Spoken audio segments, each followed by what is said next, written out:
हम इतने आलसी क्यों होते हैं कि अपना टाइम बर्बाद करते वक्त ये भी नहीं सोचते हैं कि वक्त का ज़ाया करना हमारी ज़िंदगी को ज़ाया कर सकता है। वो कहते हैं ना कि वक्त को ज़ाया करते वक्त याद रखो कि वक्त भी तुम्हें ज़ाया कर रहा है। यही आलसपन एक दिन हमें हमारे बहुत बड़े गोल्स को अचीव करने के दौरान एक दीवार बन सकता है, क्योंकि वो कहते हैं ना कि हमेशा देर कर देता हूँ। ज़रूरी बात कहना हो, कोई वादा निभाना हो, उसे आवाज़ देनी हो, उसे वापस बुलाना हो, हमेशा देर कर देता हूँ मैं।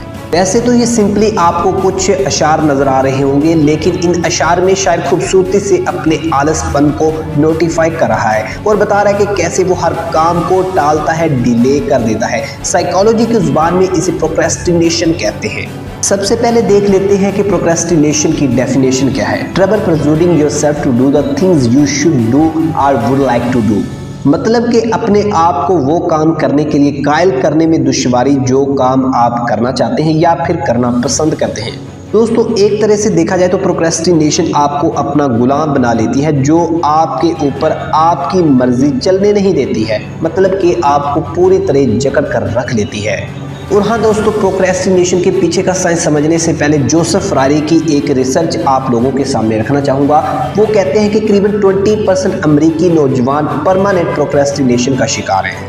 और इस बात से कोई फ़र्क नहीं पड़ता है कि आप कितने ही डिसिप्लिन और पुरअज़्म हैं। इस बात के चांसेस हैं कि आपने अपने आप को मामूली कामों, टीवी देखना, अपने फेसबुक स्टेटस को अपडेट करना या इंस्टाग्राम स्क्रॉल करना, इस तरह के कामों में घंटों ज़ाया करते हुए खुद को पाया है, जबकि आपको ये वक्त स्कूल का काम करने या फिर कोई स्किल सीखने के लिए स्पेंड करना चाहिए था। एक तरह से इस रिसर्च से मैं एक बात ये सीख पाया हूँ कि ये जो प्रोक्रेस्टिनेशन है ये आपका कीमती वक्त बर्बाद तो करती है, लेकिन इसके साथ साथ आपके अंदर से वो चीज़ें भी ख़त्म कर देती है जिसके चलते आप कोई स्किल सीख सकते हैं, आप कोई अपने लाइफ के अंदर बड़ा गोल अचीव करने के लिए स्ट्रगल कर सकते हैं। उसकी जो एक सलाहियत है, वो भी कैपेबिलिटी आपसे ये प्रोक्रेस्टिनेशन जो है वो छीन लेती है।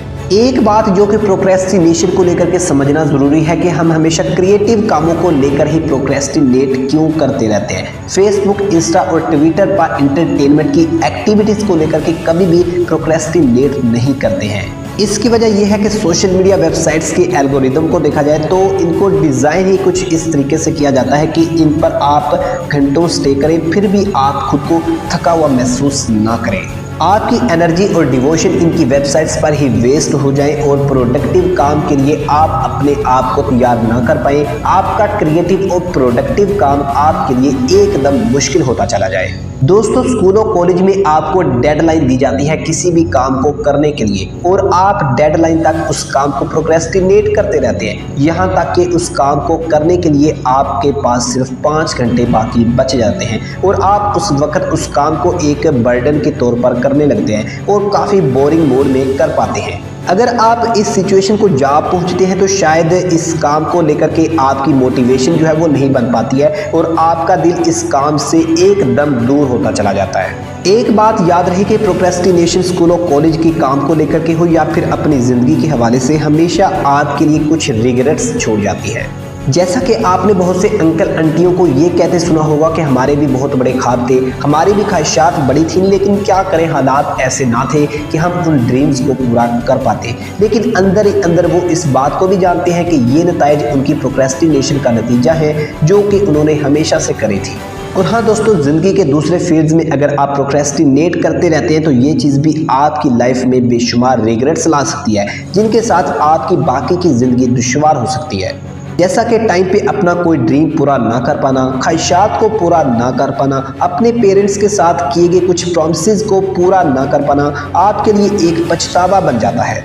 ये बात मैं आपको एक मिसाल के तौर पर समझाता हूँ कि मिसाल के तौर पर आप अपने पेरेंट्स के साथ ये प्रॉमिस करते हैं कि आप उन्हें जल्द ही वर्ल्ड टूर पर लेकर के जाएंगे, लेकिन आप उसके बैकग्राउंड में होने वाले फैक्टर्स पे काम नहीं करते हैं, उसे डिले करते रहते हैं, उसे प्रोक्रेस्टिनेट करते रहते हैं।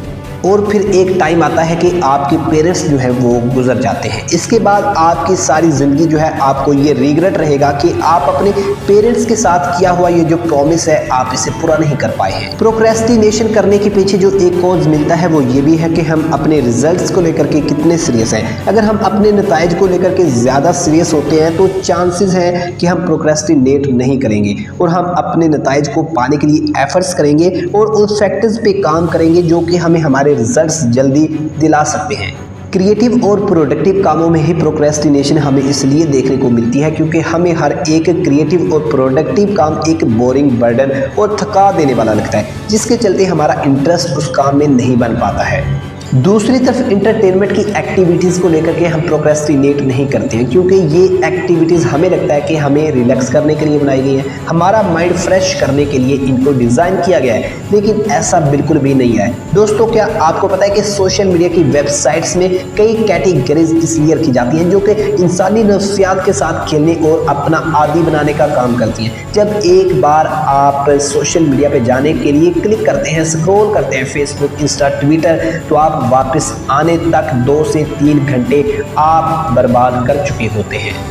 और इन वेबसाइट्स को इसीलिए इतना इंटरेस्टिंग बना करके आप लोगों के सामने रखा जाता है ताकि आप अपना ज़्यादा से ज़्यादा टाइम इन वेबसाइट के ऊपर स्टे करके गुजारें और इन लोगों का रेवेन्यू बनता रहे और आप लोगों का कीमती समय बर्बाद होता रहे। दोस्तों, अब देख लेते हैं कि प्रोक्रेस्टिनेशन को कैसे रोका जाए, कैसे इस नफ्सियाती जानलेवा बीमारी से छुटकारा पाया जाए। इन 4 स्टेप्स को फॉलो कर आप प्रोक्रेस्टिनेशन को कंट्रोल कर सकते हैं। Number 1, desirable reward. ज़िंदगी में ऐसे रिवॉर्ड्स को हमेशा याद रखें और उनको हासिल करने के लिए हमेशा बेकरार रहें।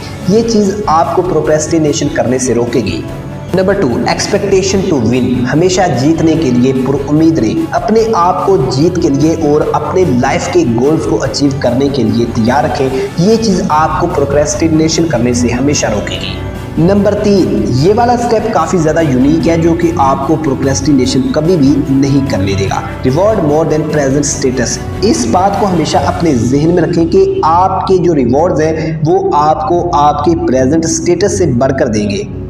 वो तमाम कुछ चीज़ें या फिर वो तमाम गोल जो कि आपने हमेशा से पूरा करने के लिए डिज़ायर करी है, वो तमाम चीज़ें आपको मिल सकती हैं अगर आप प्रोक्रेस्टिनेट नहीं करते हैं। Number 4, immediate results. फौरी नताइज का मिलना आपको मोटिवेट करता है और प्रोक्रेस्टिनेशन को ख़त्म करने में आपकी हेल्प करता है। क्योंकि दोस्तों, एक बात याद रखें कि रास्ते जितने भी कठिन होते हैं, मंजिल उतनी ही खुशगवार होती है और मज़ेदार होती है। मंजिल पे पहुंच जाना रास्ते की थकावट को मिटा देता है।